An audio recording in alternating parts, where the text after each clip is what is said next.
আজকের দিনে নিত্যানন্দবাবু এখানে রঘুনাথকে দণ্ড দিতে হয়েছিল। একেবারে দণ্ড মহোৎসব। দণ্ড বলতে অন্যায় বিনিময় শাস্তি, শাস্তির বিনিময় দণ্ড। দণ্ড অর্থাৎ এটা যে কৃপা দণ্ড। রঘুনাথ দাস গোস্বামী যখন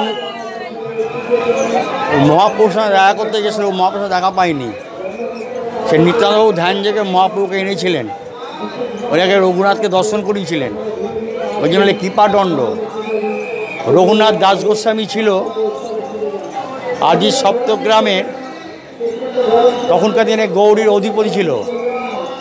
জমিদার হিরণ্য গোবর্ধন দুই ভাই,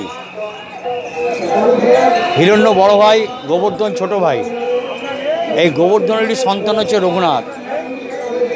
আর রঘুনাথ যখন জন্মায়, কুষ্টি বিচারে ছিল রঘুনাথ সন্ন্যাস নিয়ে বেরিয়ে যাবে। তখন রঘুনাথকে আগলে আগলে আগলে আগলে বড় করতে লাগলো। যখন রঘুনাথের 18-19 বছর বয়স হলো, রঘুনাথকে সুন্দরী মেয়ে দেখে বিবাহ দেওয়া হলো, যাতে মোহতে আটকে থাকে। কিন্তু তাতেও হলো না। রঘুনাথ একদিন খবর পেয়েছে শান্তিপুরে মহাপ্রভু এসছে, চৈতন্যদেব। রঘুনাথ তখন বাপ জ্যাঠা হাতে পায়ে ধরে শান্তিপুরে যায়, কিন্তু মহাপ্রভু দেখা দেয়নি, সবে সংসার করেছে। ভক্ত মারফত বলে যে তুমি এক কাজ করো, তুমি পানিহাটিতে যাও। তখন এর নাম ছিল পণ্যহাটি, তারপরে নাম হলো পেনিটি, তারপরে কালক্রমে নাম হলো পানিহাটি। রঘুনাথ হন্তকন্ত করে নৌকায় করে এসে এই ভেতরে যে ছোট ঘাটটা আছে, এই ঘাট দিয়ে উঠে দণ্ডবাদ প্রণাম করেছে রঘুনাথকে। চোর বলে সম্বোধন করা হলো নিত্যানন্দবাবুকে। রঘুনাথকে চোর বলে সম্বোধন করতে রঘুনাথ তখন বলছে, বাবু তাহলে কী করবো? আর তুমি যে অন্যায় করেছো তার বিনিময়ে শাস্তি পেতে হবে। কী শাস্তি? আমার ভক্তদের খুব খিদে পেয়েছে, আমাদের একটু ফলারের ব্যবস্থা করো। ফলার বলতে কি? চিড়ে, মুরগি, গুড়, কলা, দই, আম, কাঁঠাল সব কিছুই মেখে আমাদের দাও।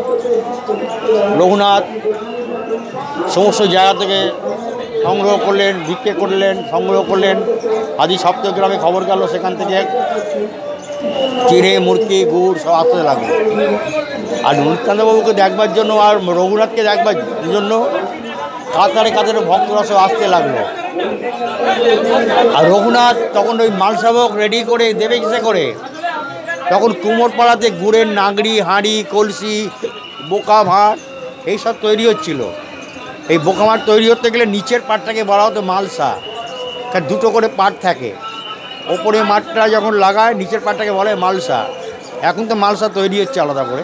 যাই হোক, সেই মালসা করে সবাইকে দিচ্ছে। রঘুনাথ হঠাৎ দেখে নিত্যানন্দবাবু পাশে মহাপ্রভু বসে আছে। মহাপ্রভু করতে গেলো, বলছে কোনো ভাগ্যবান দেখিবারে পায়, সবাই নয়। রঘুনাথ দেখছে যে মহাপ্রভুর পাশে নিত্যানন্দবাবুর পাশে মহাপ্রভু বসে আছে। মহাপ্রভুকে ধ্যান জেগে নিত্যানন্দবাবু আনিয়ে এনেছিলেন রঘুনাথকে কৃপা করার জন্য। এই হচ্ছে দণ্ড মহোৎসব। সেই থেকে 1516 সালে আমাদের এই দণ্ড মহোৎসব শুরু হয়েছিল। এখন চলছে 509তম। এই সেই পানিহাটি দণ্ড মহোৎসব।